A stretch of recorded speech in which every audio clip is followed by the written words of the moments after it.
Yo, Hotep,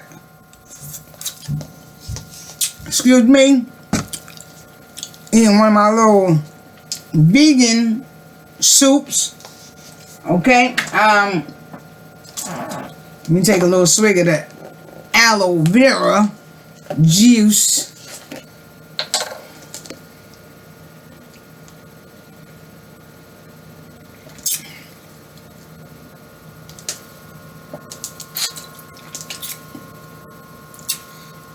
I love this stuff.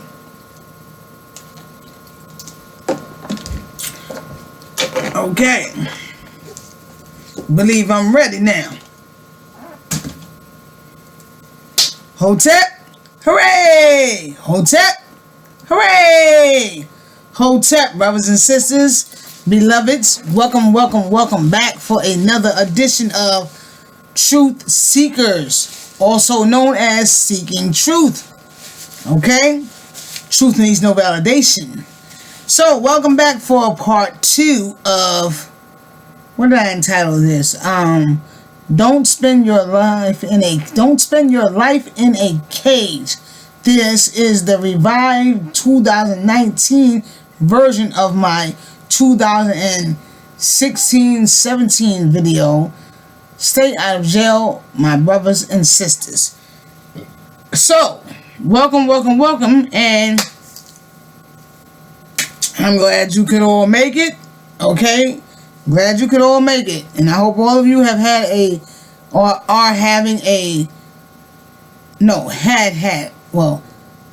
it's not, the day is not over, right? So yeah, I hope that you are all having a prosperous day, okay? A prosperous and fulfilling day, okay?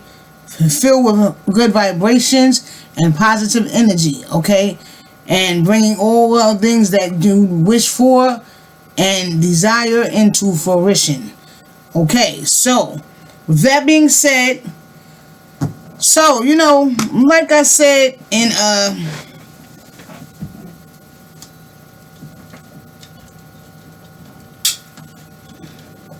like I was saying in part 1, something has to be done, you guys. We got to start taking this seriously, because there is, and we all know that there has been for quite some time, a plot, a plan to destroy the black woman and the black man, to destroy the black family, okay, to destroy black people, period. African people, Aborigine people, indigenous people, whatever you choose to identify yourself as, okay? And if they can't kill us all, which they can't kill us all, they'll lock you up in jail and throw away the key. You see, it's all a part of that population control, okay? Depopulation, all right? And like I said, we've all been indoctrinated. We've all been reprogrammed. We've all been institutionalized mentally. Okay, we've all been what did I call it? Domesticated, just like farm animals. Okay, because think about it. Even if you just sit back and you think about the whole penal system, think about jail. Jail is not no picnic. It's no walk in the park. Okay? But think about the fact that they do make you comfortable. Now, if jail is supposed to be punishment for crimes that you are committing, they make it comfortable enough that one might even sit back and say, well, you know what? Fuck it. I can't find a job. If I get caught doing what I'm doing, hey, at least if I go to jail, I'm getting 3 hots and a cot. Okay? I get a little recreational time. Go outside, play a little b-ball. You know what I'm saying? I can go work out in the gym. Shit. They even having sex in jail. the inmates is fucking with the correctional officers and each other. So, I mean, jail, although not a walk in the park, like I said, it's not a picnic. Okay, I'm not trying to glorify jail here. So I do not want any of you to misconstrue what I'm saying. Okay, you should all strive to stay out of jail. Okay, teach your children to stay out of jail. Let them learn a trade, because see, that is what we need. We need more trades being taught. Years ago, and I believe I mentioned this in one of my videos, can't recall which one at the time, but years ago, they taught trades in school. Woodwork, wood shop, okay, automotive, okay, sewing, okay, home economic, cooking, and things like that. You don't see that much more in school. You hardly even see music class. Remember back in the days, we all had an instrument. You came home, with a clarinet, a trumpet. I played the trumpet. A trumpet, a clarinet, a violin, some cymbals, something. These kids, this is why the generation now, these children, this generation, they are lacking the opportunity to have these skills, because they're not teaching these things in school.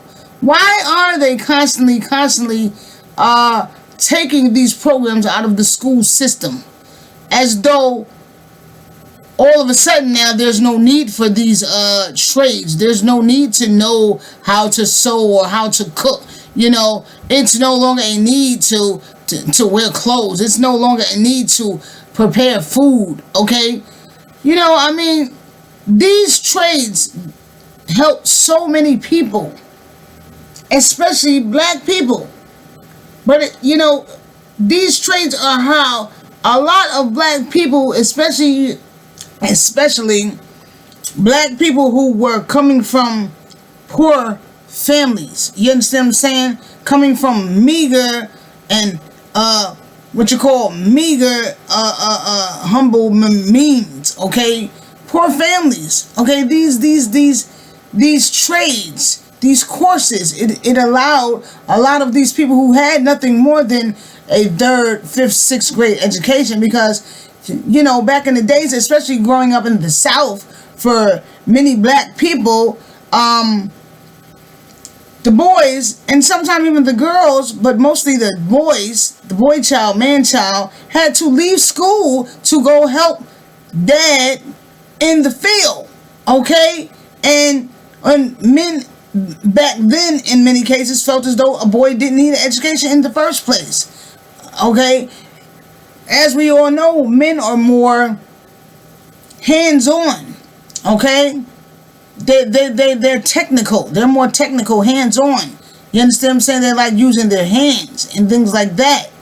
And so back in the days, a lot of men, a lot of fathers took the boys out of school. They didn't even put the boys in school in many cases.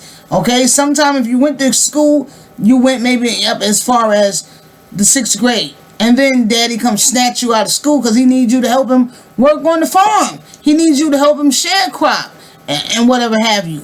You understand what I'm saying? But these trades that were being taught in school at that time helped a lot of these poorer educated people, these people who had no education. It helped them and allowed them to be able to start a little business for themselves. Working on cars is something that was very popular, especially in more rural southern areas. Okay, you find in the South, this, you go down south, you always see about 3, 4, 5 cars in the yard. Some of them just sitting there, anchored up on some bricks or whatever have you. But this was like a trade, fixing cars and, woodwork and things like that, carpentry and whatever have you. This became a trade, and these men were able to go out, black men were able to go out and provide financial means for themselves, gain financial means for themselves and their family. They were able to provide for their family because of these trades that were being taught in school.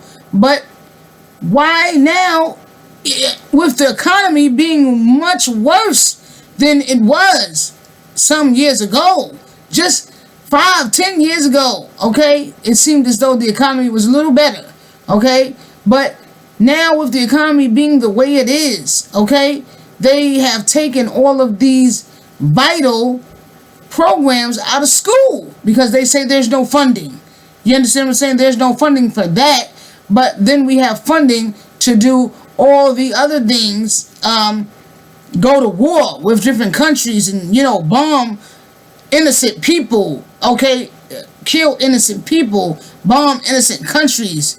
We have the funding for that. Okay, what I'm saying? You know what I'm saying? And I mean, come on, because in many cases, this weaponry gets left right over there. After the war or whatever invasion is over, the troops pack up and they leave. And they leave most of the weaponry, if not all, there. So we have funding to do things like this, but we can't find the funding to put these programs back into the school system so that children can learn a trade. Because like I was saying, that is what we need. We need more trades being taught. Teach your children a trade, you see, so that this way, when that child reaches a certain age, if that child don't have a great education, if that child is not that tech savvy, or if that child did not, let's say, get good grades in grammar or English or math class, they have this trade that they can fall back on and be able to provide for themselves and their family. And you know what I'm saying? And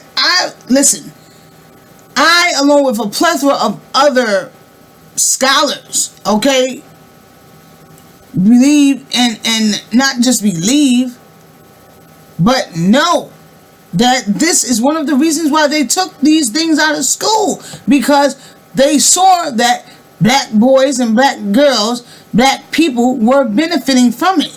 Like I just told you, with these trades being taught in school, you know what I'm saying? Pop was able to grow up and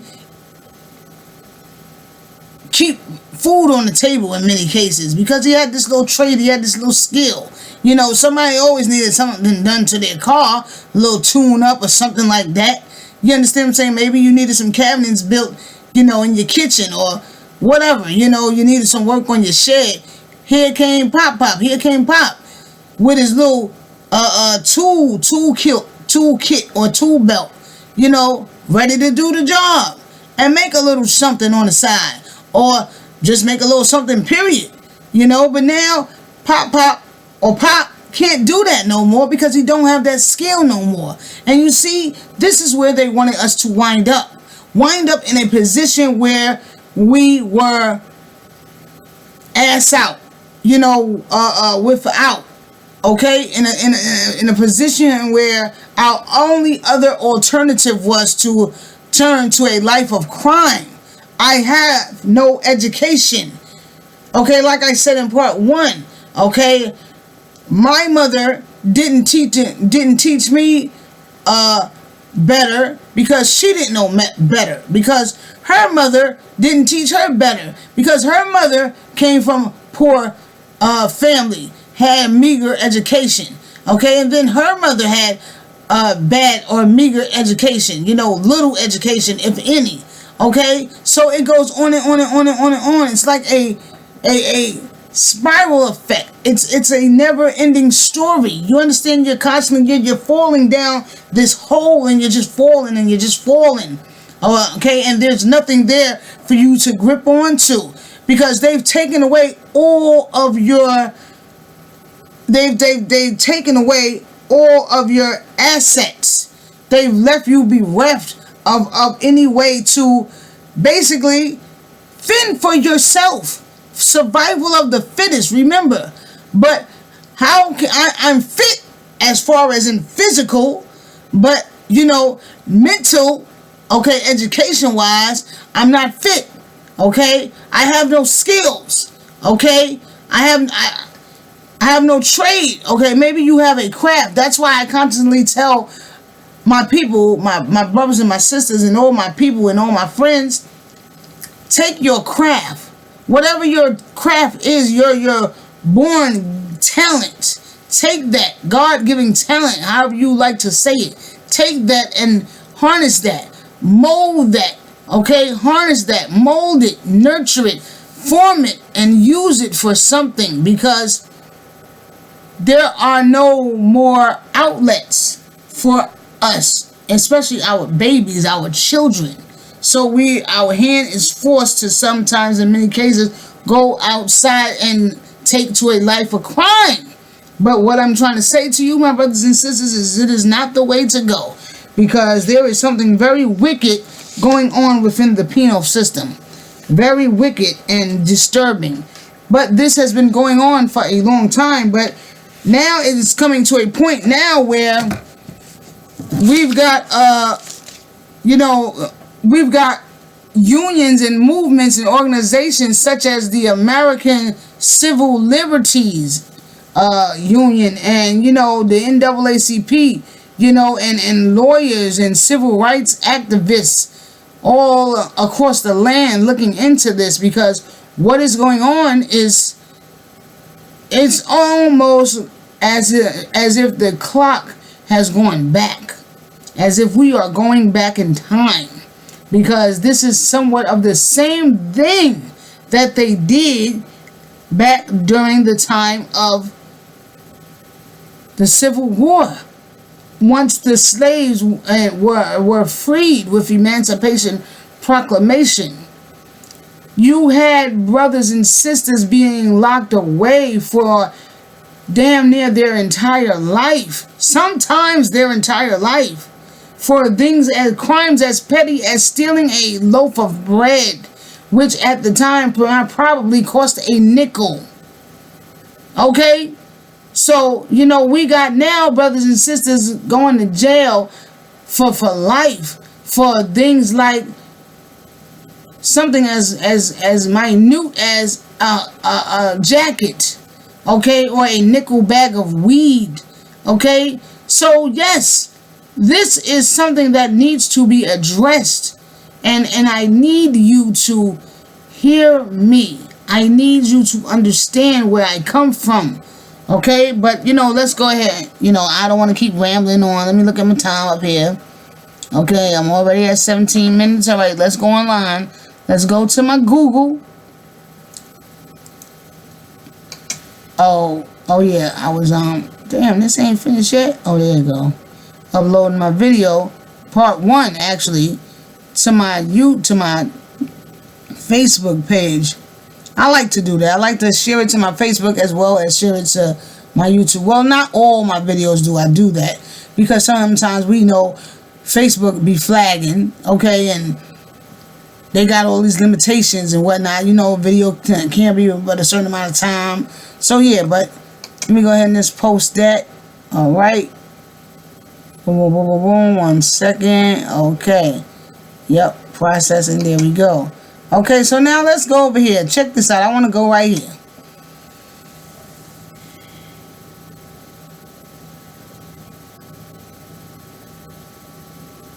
And I'm going to try to move through these as fast as possible. I will not be reading these entire websites. I will just be reading the highlights of the sites. Put it like that. Okay, so here we go. Now, this story, many of you probably already saw this because it was on Facebook, and this is the one that really, really grabbed me and said, whoa, I need to do an update to my stay out of jail video, like ASAP, because this shit is crazy. But anyway, jailed for life for stealing a $159 jacket. 3,200 serving life without parole for non-violent crimes. I'm just going to read. A shocking new study by the American Civil Liberties Union has found that more than 3,200 people nationwide are serving life terms without parole for nonviolent offenses. Of those prisoners, 80% are behind bars for drug-related convictions, 65% are African American, 18% are white, and 16% are Latino. Evidence of what the ACLU calls extreme racial disparities. The crime that led to life sentences include stealing gas from a truck. Listen to this, y'all. Shoplifting, possessing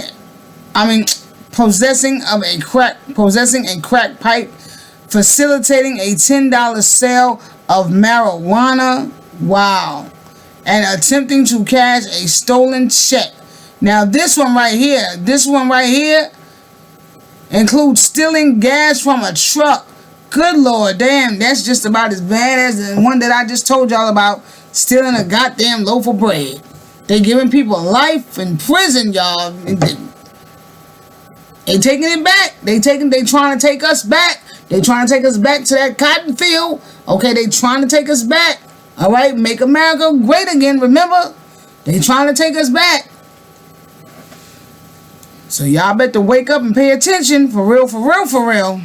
For you wake up behind bars, and that's not where I want to see you, my brothers and sisters. I love you, and I'm trying my best to get you to understand and stop and think.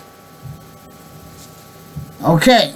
We speak with Jennifer Turner, human rights researcher and author of the new ACLU report, A Living Death, Life Without Parole for Nonviolent Offenses.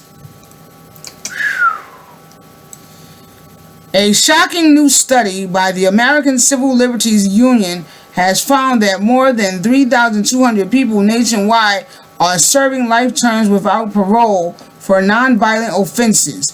Of those prisoners, 80% are behind bars for drug-related crimes. 65% are African American. I told y'all. 18% are white and 16% are Latino. But look at this. 65% out of 80% who are behind bars. So that's damn near all of them. Okay? Evidence of what the ACLU calls extreme racial disparities.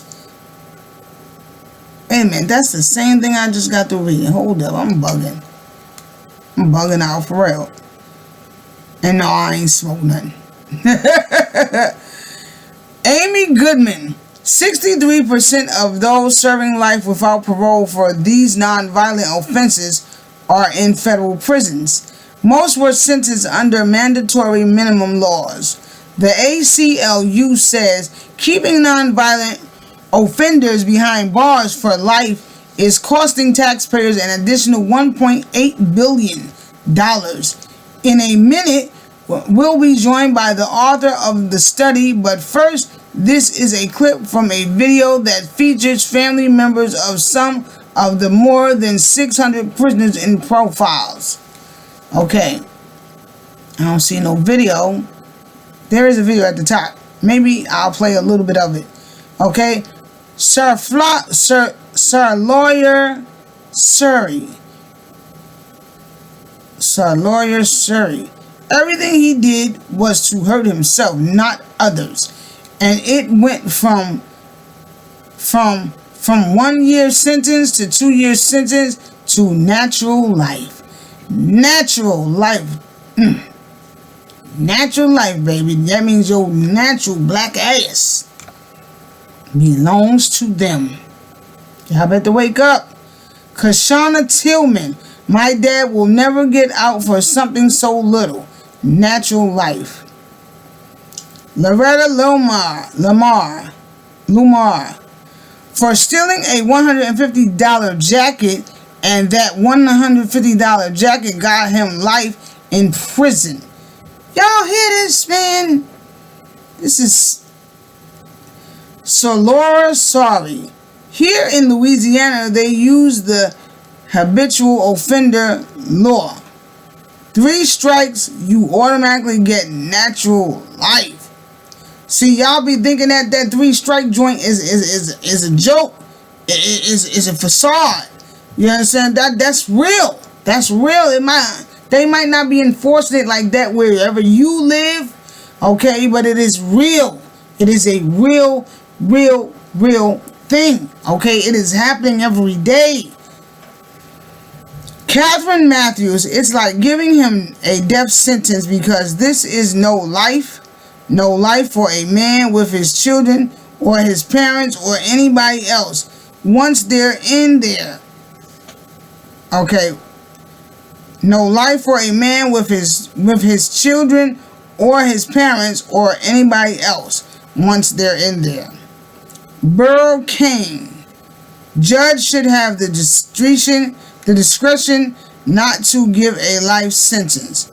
I mean, that's extreme. You tell that to anybody, they'll say, "Oh no, that's a little bit too much." That almost gets to be the point that that's not what the forefathers envisioned. Even with the forefathers, and I gotta say this.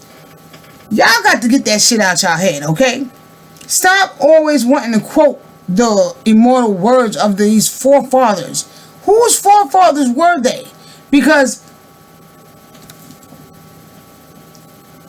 just about all those forefathers were slaveholders, okay? George Washington included, okay? They were either slaveholders or sleeping with a slave, okay? So, I mean, when y'all gonna get this through y'all head, man? You keep referring to things that had nothing to do with you, that had nothing to do with your grandparents, that had nothing to do with black people, period. You understand what I'm saying? So, for real. But us good old niggers, we always, want to go referring to one of them good old crackers, okay?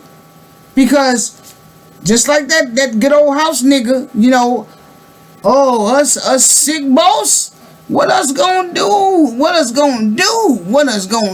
Us got to get some medicine, cause us is sick. The master hungry, you hungry. Us show is hungry, massa. Us show is sick, massa. Oh, massa, us don't feel good. Okay. But, where am I at? That's extreme, that's cruel and unusual punishment to me. Hey, let me tell you something. The 8th Amendment says there shall be no excessive bail or something about cruel and unusual punishment. But they are doing that to not just black people every day. Black people, poor people, brown people, okay? But black people the most. Every day I see it with my own eyes. I know people that I've seen it happen to, okay? Recently, I'm talking about, okay? Excessive bail, this shit is real. Cruel and unusual punishment is occurring and happening every fucking day, all right? Within this corrupt system of ours.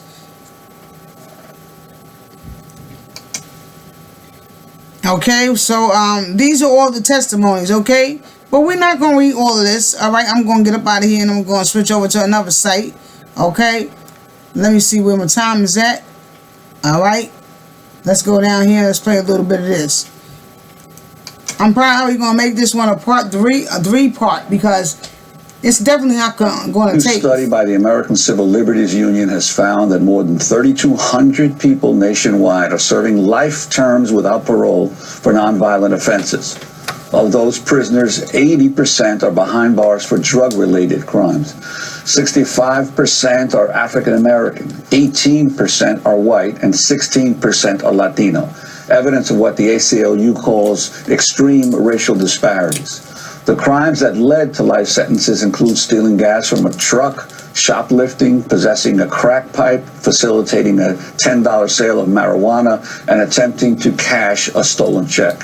63% of those serving life without parole for these nonviolent offenses are in federal prisons. Most were sentenced under mandatory minimum laws. The ACLU says keeping nonviolent offenders behind bars for life is costing taxpayers an additional $1.8 billion. That was mostly all black people. Wait a minute, let me go back. Go back. Let's go back. Economics professor who participated in the Occupy and had failed, but officials now say it of the World Meteorological Organization discussed the equality under the law. Oh, this must be a whole different video. Worshippers killed at least. This ain't even the same clip, is it? Nope. Must have changed over, huh? Well, anyway, did you see that? No, you saw that, right? US and 5 other world. I know y'all had to see that, man. Did you see all those black people out there in that damn field with them people riding around on horseback? You see what they do? Overseer, officer, overseer, overseer, overseer, officer, officer, officer. How my man KRS dropped it down? Whoop, whoop. That's the sound of the beast. Whoop, whoop. That's the sound of the police. Officer, overseer, officer. It's the same damn thing, man. It's the same thing. If y'all don't get this shit through y'all head, that this shit was created purposely, intentionally for you. Black man, black woman, my brother, my sister. Okay? Listen, stay your ass out of jail. Please, please, please. I got to talk to y'all like this because sometimes I'm telling you, your head's hard. And how mama used to say, a hard head causes a soft ass, a soft butt. Okay? I'm not trying to be your mother.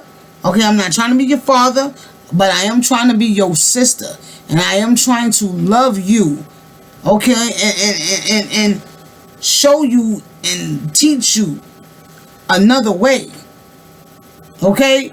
That's why I have a playlist on here that I do try to put information up there. I haven't passed any information on to that playlist in a while, but I think I will. About working at home.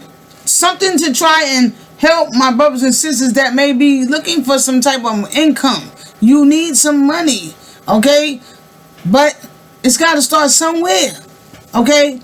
I can't take the phone or take your hands and make you type it, okay? Or make you fill out the application, but I can put the information out there for you if you need it. You hear what I'm saying? So that's the best I can do. I'm just trying to do my part, but I need y'all to take this seriously, man. Take this seriously. And on this note, I'm gonna get up out of here and we gonna pick this up. I'll probably be uploading that part 3 tonight because it's only 6:27. It's still early. You know, it gets dark so early now with the time going back. You know how that goes. It makes you feel like it's late when it's not late. But yeah, I'm gonna go ahead and I'm gonna get up out of here, y'all. And I love y'all. And you know what? Stay tuned. Look out for part 3. All right. It's been a pleasure. As always, I'm gonna end this. I'm gonna say Ashe. May the rays of Ra shine down brightly on you and bring peace and prosperity into your and your family's lives. And may you always live under the laws of Ma'at, truth, harmony, righteousness, and most of all, and justice. And most of all, love. Love, okay? And on that note, I'll say peace. Ashe.